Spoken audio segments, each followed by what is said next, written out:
Malaysia's Prime Minister Anwar Ibrahim announced an extension of the ceasefire between the Myanmar Junta and the opposition to support the aid efforts after a devastating earthquake that hit the nation on March 28th.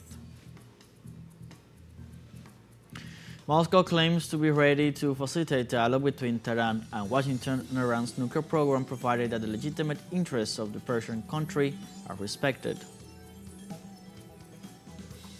A poll taken after Ecuador's presidential elections gives the victory to candidate Luisa Gonzalez in last Sunday's runoff.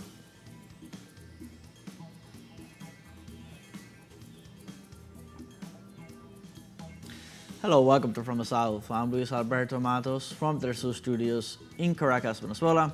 We'll begin with the news. Stay with us.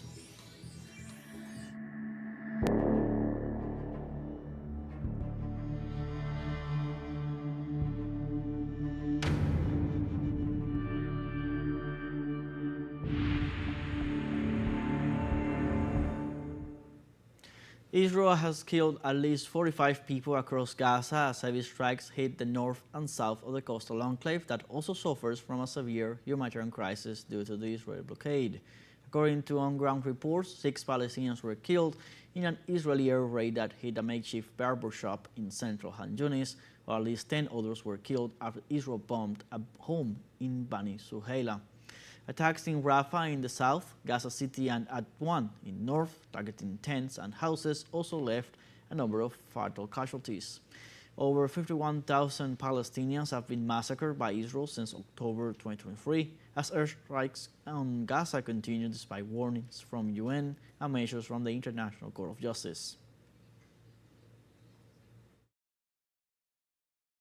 I was sleeping and woke up to my house collapsing on top of me. I didn't hear the sound of a missile or anything else. The house was collapsing. I got out and didn't know what was happening. People opened the door and started carrying my sons. 8 of our family were killed. We were 21 people. And a protest movement led by nearly 1,000 Israeli Air Force veterans signing letters calling for an immediate end to the Gaza war has rapidly spread across the Israeli military, with thousands of reservists and retired soldiers from multiple elite units. These letters accuse Prime Minister Netanyahu's government of prolonging the conflict for political reasons, exposing deep divisions and growing disillusionment within Israeli society and the military over the war's purpose and cost. The Israeli military responded by dismissing active reservists who signed the protest, while Netanyahu dismissed the dissent as the work of a small foreign-influenced minority, claims unsupported by evidence. The crisis has strained the military's reliance on reservists, with increasing numbers refusing to report for duty.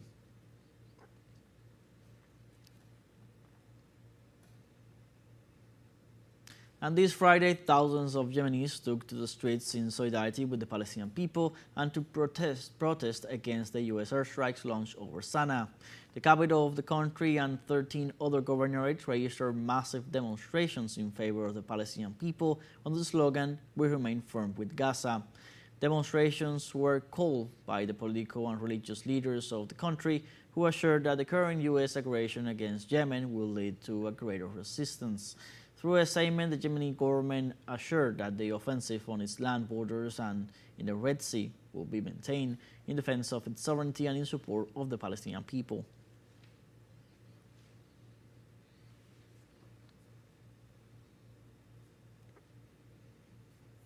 And the United Nations Children's Fund denounced that more than 400,000 minors have been displaced in the Democratic Republic of the Congo as a result of clashes between the criminal group M23 and the armed forces.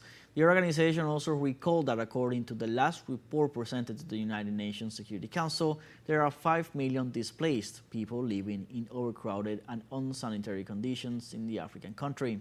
In this regard, UNICEF reported that most of the forced displacements have taken place in the provinces of Ituri, as well as in North and South Kivu. In addition, UNICEF denounced that attacks on children, including their recruitment, kidnapping, and abuse, have increased by 100% compared to 2024.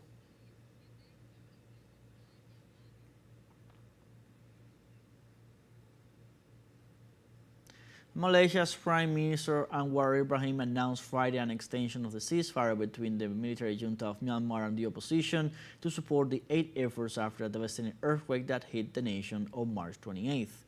The head of government urged the Myanmarian authorities and opposition to reduce military presence in critical areas and ensure full humanitarian access without political or geographical discrimination. Ibrahim also promised to inform the leaders of the other Asian countries about the results of his meeting to reinforce regional coordination and expand aid personnel. The government had agreed on a temporary ceasefire of the rebel forces from the 2nd to the 22nd of April to allow the nation to recover from the effects of the 7.7 magnitude earthquake that hit the country last March 28th, leaving more than 3,000 people dead.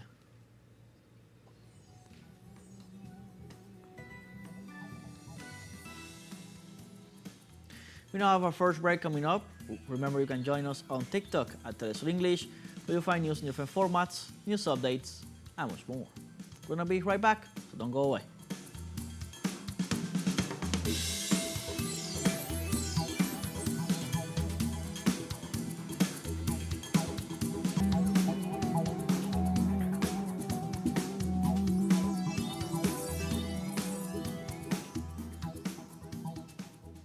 Welcome back. Russian Foreign Minister Sergei Lavrov stressed Friday that Moscow is ready to facilitate dialogue between Tehran and Washington on Iran's nuclear program, provided that the legitimate interests of the Persian country are respected.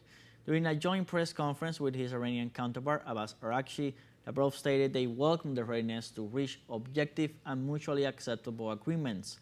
Furthermore, the head of the Russian diplomacy underscored that the best way to reach a pact is for the negotiations to focus exclusively on nuclear issues.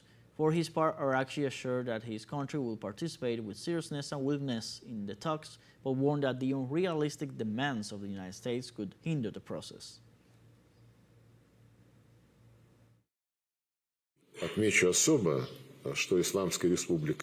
I would like to especially note that the Islamic Republic of Iran is fully prepared to seek this agreement within the framework of the Treaty on the Non-Proliferation of Nuclear Weapons. This is a fundamental point that must be taken into account by those who are trying to burden the negotiations with issues that are not related to nuclear issues and thereby create a very risky situation. We are ready to help, mediate, and play any role that, from Iran's point of view, will be useful and that will be acceptable to the United States. We proceed from the fact that the only option for an agreement, as the minister just said, is an agreement exclusively on nuclear issues. And the president of China, Xi Jinping, ended Friday his tour of Southeast Asia as part of his strategy to strengthen alliances in the region and confront the U.S. tariff war. The 5-day tour of the Chinese head of state began on Monday in Vietnam, then the leader headed for Malaysia and completed his agenda in Cambodia. During his official visits, Xi Jinping signed dozens of cooperation deals in various areas and held meetings to boost diplomatic relations to strengthen regional unity. The president further called for integration to build up a multipolar world based on cultural diversity and in favor of global economic stability.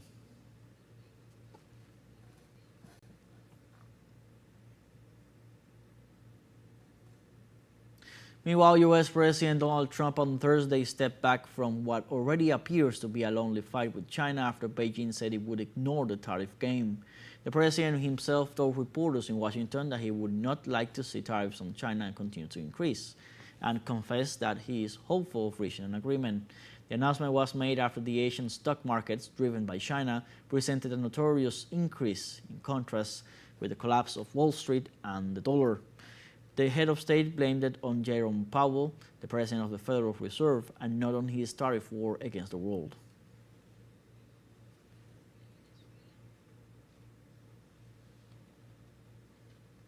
And a new U.S. intelligence assessment found no coordination between the Tren de Aragua criminal organization and the Venezuelan government, once again contradicting claims made by President Trump, while the U.S. president had used this false claim to justify their invocation of the Alien Enemies Act and deportation of Venezuelan migrants. The new report from the National Intelligence Council, which draws input from 18 different agencies, repeatedly states that the gang is not coordinated with or supported by President Nicolas Maduro or any other senior official in the Venezuelan government. The assessment provided support and extensive sourcing for these assertions and is even more comprehensive and authoritative than an early intelligence product released in February, which had already contradicted Trump's allegations.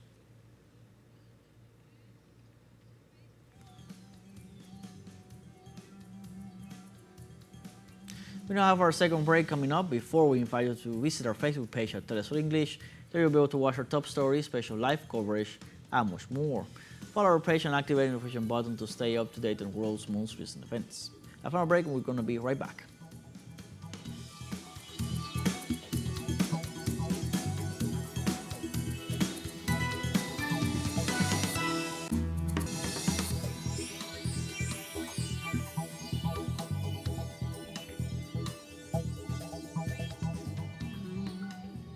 Welcome back. At least 11 people were killed and 9 injured in Ecuador during a mass shooting at a cockfighting arena. The attack reportedly occurred around 11:30 p.m. local time Thursday night in the town of Valencia in El Carmen Canton, when a group of armed men dressed in military uniforms arrived in 3 vehicles and opened fire on attendees. Survivors said the assailants also stole about $20,000 in prize money. Authorities believe the massacre was linked to organized crime groups. Police have launched an investigation and are offering a reward for information about those responsible. This episode of violence is added to a series of similar incidents that have occurred in the province of Manabí in recent months, highlighting the growing insecurity in the region.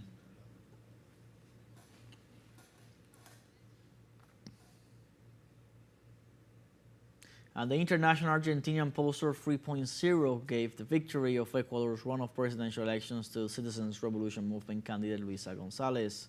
According to a post-election survey conducted by the international pollster, more than 52.7% of the respondents said they had voted for Gonzalez, a result that comes up within the context of electoral irregularities and fraud denounced by the leaders of the Citizens Revolution Movement.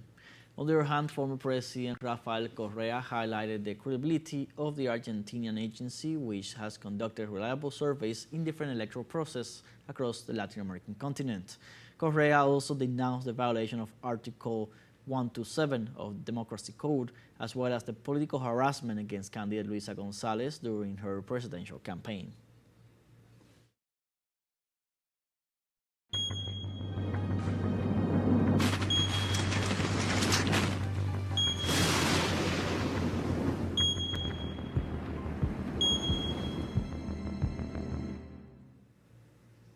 In Mexico, over 123 wildfires have been recorded Thursday in 28 out of the 32 states, affecting some 53,000 hectares of land. The National Forestry Commission stated that wildfires remain active in some 28 states of the country. They further detailed that northwest and south central regions have been the most hit. Flames are being spread to cities such as Sinaloa, Chihuahua, Oaxaca, and Morelos. The Commission briefed that so far, firefighters have managed to control 31 fires. Furthermore, CONAFOR requests the community to be aware of the situation, so they must avoid burning garbage, throwing lit cigarette butts, among other actions that could set a fire.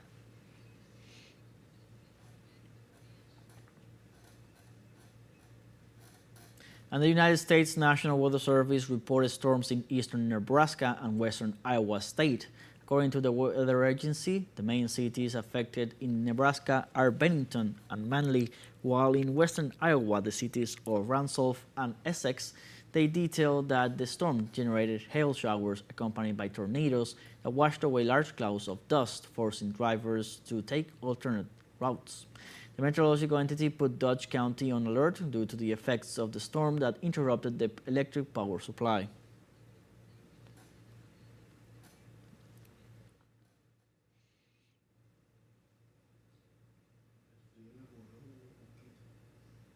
And in northern Italy, heavy rainfalls brought about damages in addition to the overflowing of rivers, power outages, and evacuations, namely in the Piemonte region. Likewise, authorities issue a red alert for Tuscany and Emilia-Romagna. In this context, Florentine authorities ordered the closure of monuments, museums, and other cultural sites in their city. Since past Thursday, heavy precipitations have been pouring these areas. As a result, firefighters and emergency personnel have been deployed at sites prone to floodings or landslides. In the case of Piemonte, the president of the region noticed that the weather forecast had estimated the range of rainfalls would get worse for the upcoming hours, so the authority urged people to be alert and reported having neither deaths nor injured so far.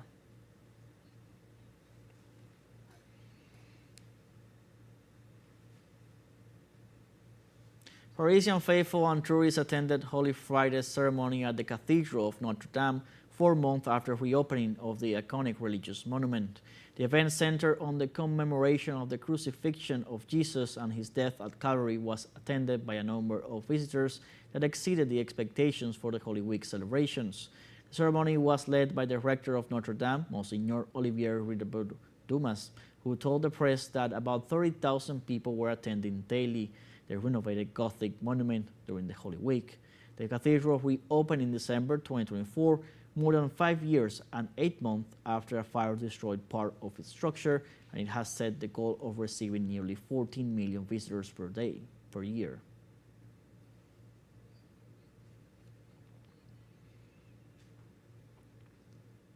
In Italy, believers from all over the world gathered at Rome's Colosseum Friday to attend the Way of the Cross ceremony as part of the Holy Week celebrations.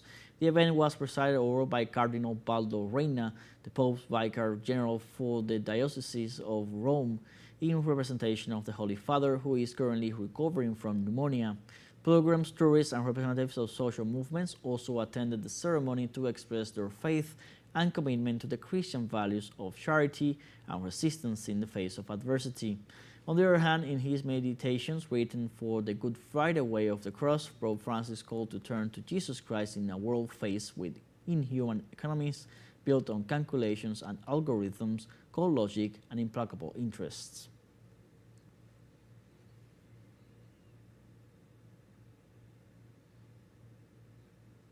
Parishioners gathered in Church of Agios Antonios in Greece to begin the ceremony of the Descent of the Cross, one of the most symbolic moments of the Christian cult.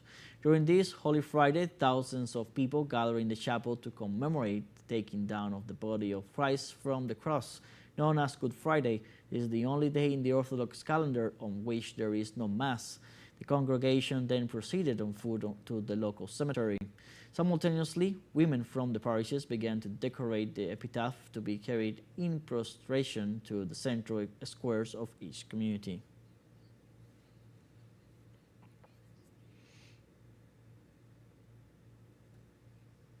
And hundreds of faithful penitents atoned for their sins during the Good Friday rites in the Philippine city of Calayan.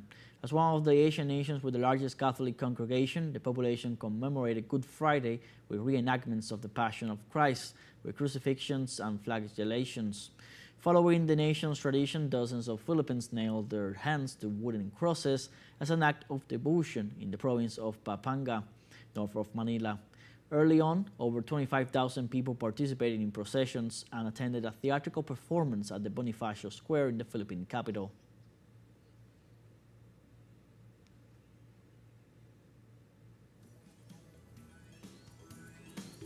Like this, we have come to the end of this news brief. You can find these and many other stories on our website at telesurenglish.net. So join us on social media, Facebook, X, Instagram, Telegram, and TikTok. For Telesur English, I'm Luis Alberto Matos. Thank you for watching.